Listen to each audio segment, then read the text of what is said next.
السلام علیکم۔ امید ہے آپ سب خیریت سے ہوں گے۔ پیش خدمت ہے ناول بے لباس محبت ایپیسوڈ 10۔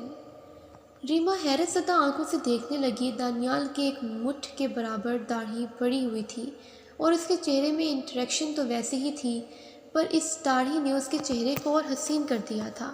سر پر رومال باندھا ہوا تھا اور عربی کی طرح ایک سفید جبہ پہنا ہوا تھا۔ ریما اب تک پھٹی آنکھوں سے دیکھ رہی تھی۔ اس کے مائنڈ میں ہزاروں سوال شکوے آنے لگے کہ وہ اچانک یہاں کیسے، وہ بھی اتنے سالوں بعد۔ لیکن پھر ایک خیال آیا، وہ سب ختم کر چکی تھی۔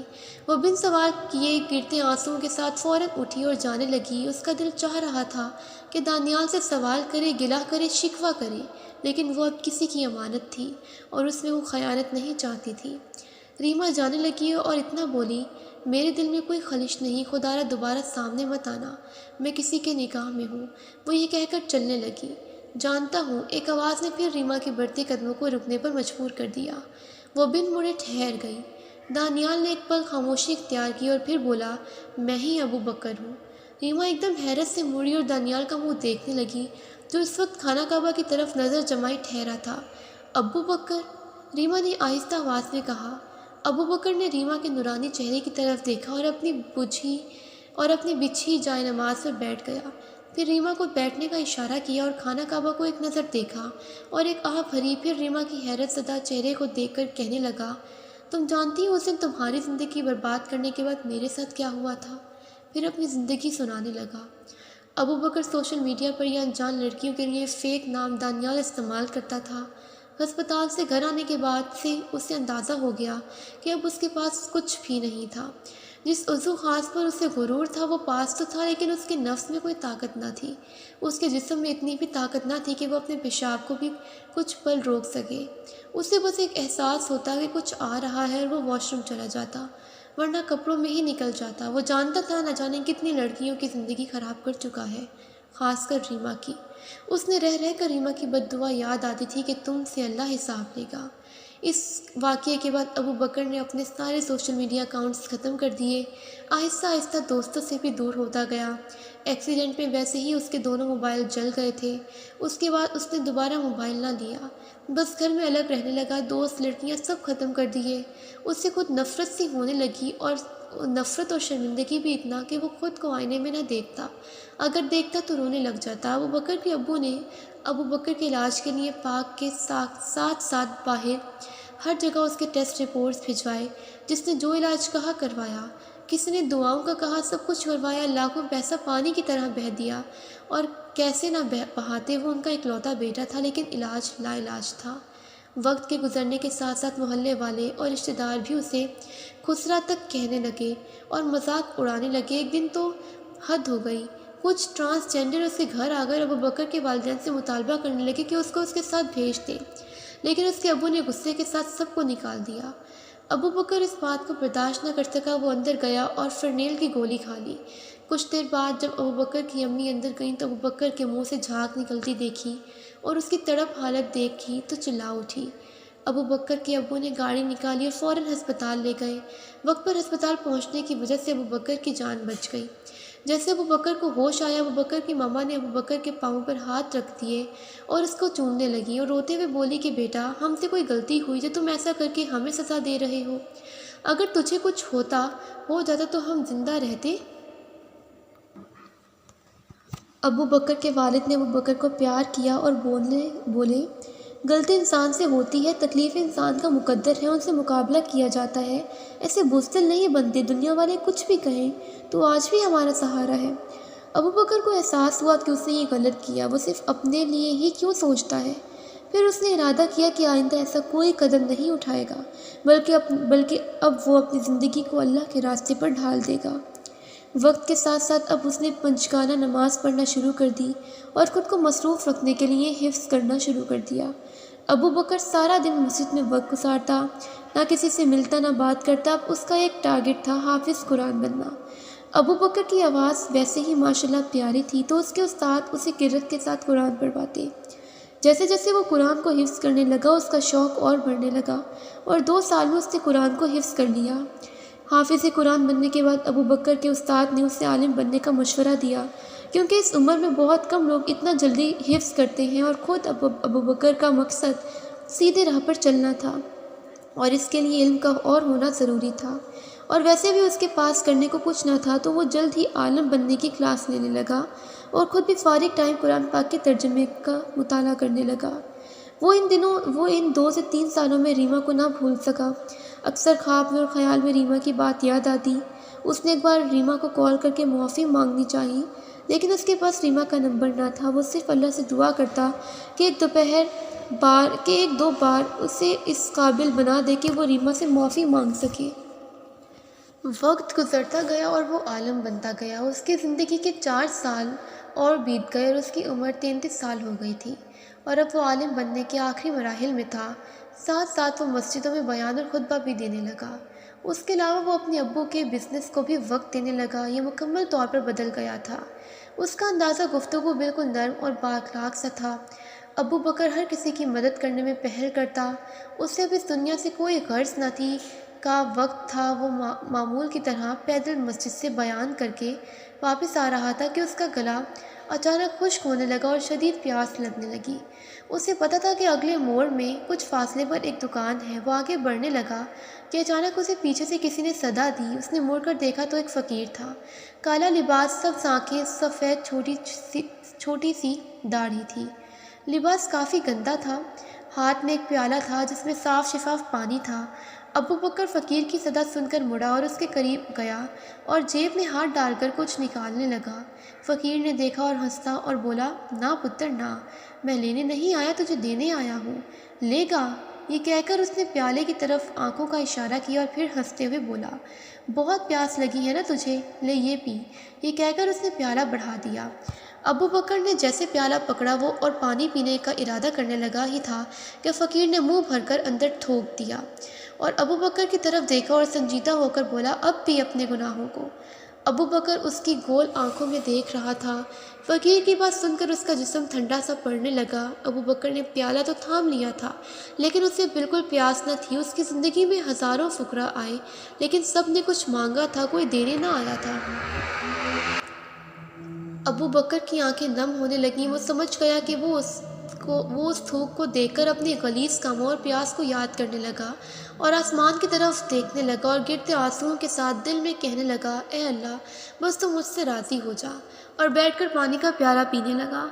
ابو بکر نے پیالہ خالی کر دیا۔ وہ زاروں قطع رونے لگا۔ اسے ایسا لگا جیسے آج اس نے اپنی گند کو چاٹا ہو اور اب اس کا من صاف ہوا ہو۔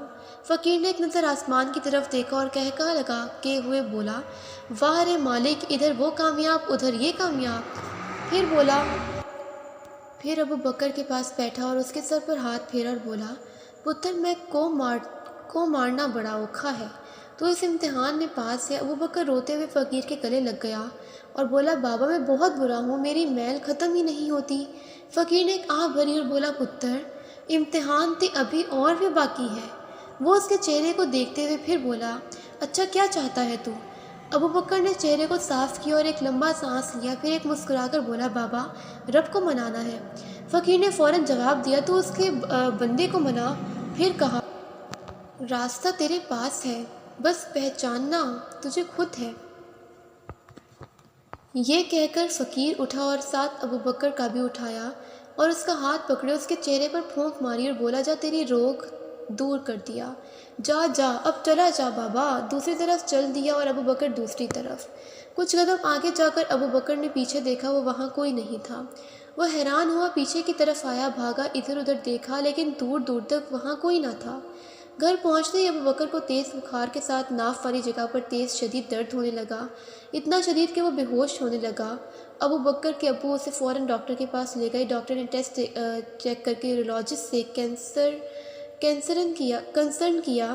ڈاکٹر نے ارجنٹ آپریٹ کی پرمیشن مانگی، جس کی اجازت اس کے ابو نے دے دی۔ جب آپریٹ ہو گیا تو ڈاکٹر صاحب حیران تھے کہ جو پہلے ایکسیڈنٹ میں وینز ختم ہو چکی تھی ان میں دوبارہ سرکولیشن سٹارٹ ہو چکی تھی۔ یہ کرشمہ تھا۔ انہوں نے ابو بکر اور اس کے والدین کو مبارکباد دی۔ ابو بکر جانتا تھا کہ یہ سب اللہ کی طرف سے ہے۔ اس نے مجھے ایک اور موقع دیا۔ وہ بستر پر لیٹے ہوئے آنکھیں بند کیے اللہ کے سامنے سر پر سجود ہو گیا اور اس کی آنکھوں میں آنسو ٹپکنے لگا۔ وہ جانتا تھا کہ وہ اس قابل اب بھی نہ تھا۔ ٹھیک ہونے کے بعد اس نے ریما کو تلاش کرنے کا ارادہ کر لیا۔ اس نے سوچ لیا کہ وہ ریما سے معافی مانگے گا اور بتائے گا کہ وہ بدل گیا ہے اور یہ سب صرف اسی کی وجہ سے۔ اپنا عالم کا کورس 2 ماہ میں مکمل کیا اور لاہور کی طرف چل دیا۔ آج پھر وہ اپنی گاڑی پر تھا، لیکن اب ارادہ خود کی غلطی کو سدھارنا تھا۔ وہاں پہنچ کر وہ جگہ پہنچا جہاں اس نے آخری بار ریما کو ایک گھر میں جاتے دیکھا تھا۔ اتنے سالوں کے بعد یہ جگہ کافی بدل گئی تھی۔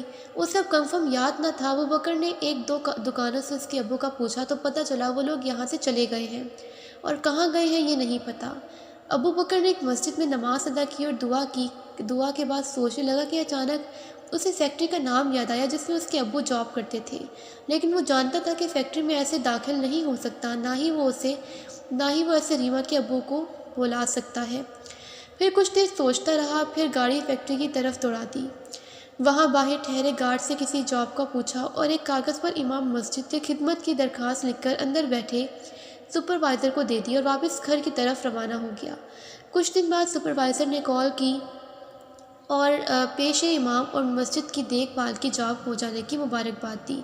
تنخواہ کا ابو بکر نے نہ پوچھا، نہ اسے ضرورت تھی، لیکن اسے خوشی فیکٹری میں جانے کی تھی۔ بس اس کے دل میں اتنا دعا تھی کہ ریما کے ابو مل سکیں۔ وہ اگلے ہی دن فیکٹری کی مسجد پہنچ گیا۔ پچھلے امام کے جانے کے بعد تقریباً 1 ماہ سے صفائی نہ کی گئی تھی۔ جماعتیں بس آتے ان میں کوئی بھی جماعت کرا دیتا تھا۔ ابو بکر نے آ کر مسجد میں ایک رونق لگا دی۔ وہ عشاء کے بعد مختصراً بیان کرنے لگا۔ وہ فارغ وقت میں فیکٹری کے ملازمین سے ملتا، ان کو نماز کی تلقین کرتا۔ جہاں مسجد میں 2-4 لوگ آتے وہاں اب تعداد بڑھ گئی۔ ریما کے ابو ویسے تو اکثر مسجد کے قریب رہتے، ہر روز نماز پڑھتے تھے اور ابو بکر سے مصافحہ بھی کرتے، لیکن کبھی گفتگو نہ ہوئی۔ ایک بار ابو بکر مسجد میں بیٹھا قرت کے ساتھ تلاوت کر رہا تھا۔ ریما کے ابو کا گزر ہوا۔ ابو بکر کی قرت نے انہیں میسج کی مسجد کی طرف رجوع کر دیا۔ وہ وہاں جا کر بیٹھ گئے۔ رکوع کے بعد ابو بکر نے ایک مسکراہٹ سے سلام کیا اور گفتگو شروع کی۔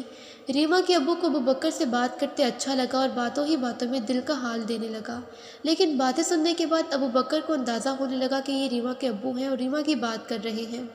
لیکن ابو بکر نے ریما کی شادی کا نہ پوچھا۔ اس کی آنکھوں آنسو بہنے لگے اور وہ دونوں ہاتھوں سے ریما کے ابو کے پاس پاؤں پکڑ کر زاروں قطار رونے لگا۔ ریما کے ابو یہ دیکھ کر حیران رہ گئے۔ ابو بکر کہنے لگا کہ وہ بد نصیب میں ہوں جس کی وجہ سے اس کی زندگی خراب ہوئی، اور پھر ابو بکر نے اسے ساری داستان سنائی۔ ریما کے ابو دانیال کا نام سن چکے تھے۔ جب ابو بکر نے بتایا کہ وہ دانیال بن کر اس کی زندگی میں آیا تھا تو ان کو یقین ہوا، لیکن داستان سننے کے بعد وہ خاموش ہو گئے کیونکہ وہ سمجھ گئے تھے کہ اسے سبق مل چکا ہے اور اب وہ نیک راستے پر ہے۔ اور جب ابو بکر نے سنا کہ ریما کی شادی ابھی تک نہیں ہوئی تو اسے فقیر کی بات یاد آئی۔